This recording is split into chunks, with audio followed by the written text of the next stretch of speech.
Okay, so in this video, we're going to be talking about how to do other ratio problems. Now, I'm only going to pick two that I think are most useful, but there are quite a few different other ones that you can do. I will do another video on how to do combine two ratios into one, because you do get a lot of those questions as well. But we're just going to focus on these two first. So we're told that Jack and May share an amount in the ratio of 3 to 5. We're told that May is getting £30 more than Jack. How much do we get shared? So normally with these questions we get told how much is shared and we then obviously share them. But for this one we're not. Okay, so we've actually got to do a bit of work before we can do that. So first thing I'm going to do, I'm just going to rewrite the ratio with Jack and May above it. Okay, and I'm going to look at, so at the moment Jack is getting 3/8 because in total there are 8 parts, and May is getting 5/8. Okay, so May is getting 2/8 more than Jack. Okay, so May is getting 2/8 more. Okay, but we're told that the actual amount more that she gets is £30, which tells us then that 2/8 must be the same as £30. Okay, so if 2/8 are £30, we can then work out what 1/8 is. Okay, because 1/8 is just half of this because we've just divided the 2 by 2.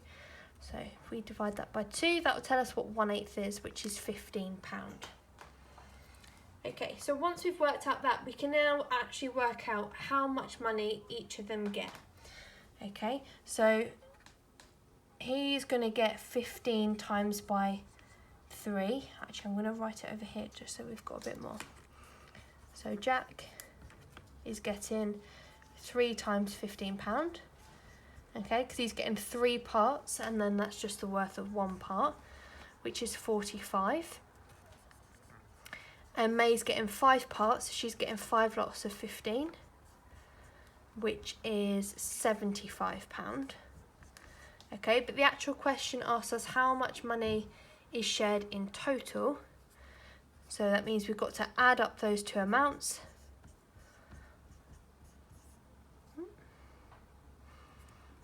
Which is £120.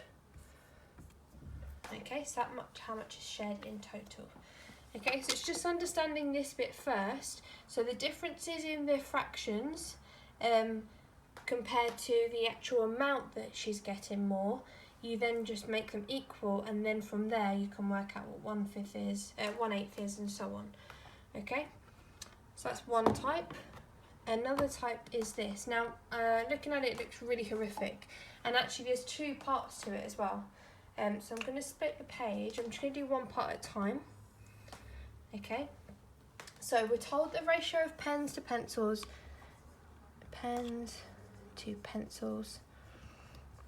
is 5 to 2. Okay, that's the first bit.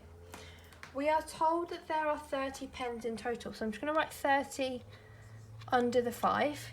Okay, because they must be in line with each other, but we don't know how many pencils that is yet.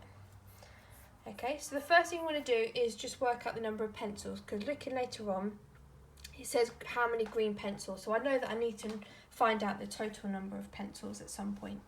So the pens have 5 parts and the pencils have 2. Now we know that there are 30 pens in total, so we need to think, what do we have to multiply 5 by to get to 30? Okay, which would be 6. And as we've said before, whatever you do to one side, you have to do to the other side. Okay, so 2 times 6 would be 12. Okay, so that means there's 12 pencils in total.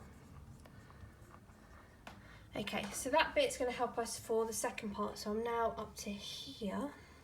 So the ratio of green to black pencils is 1 to 5, so that's why I've split it into 2.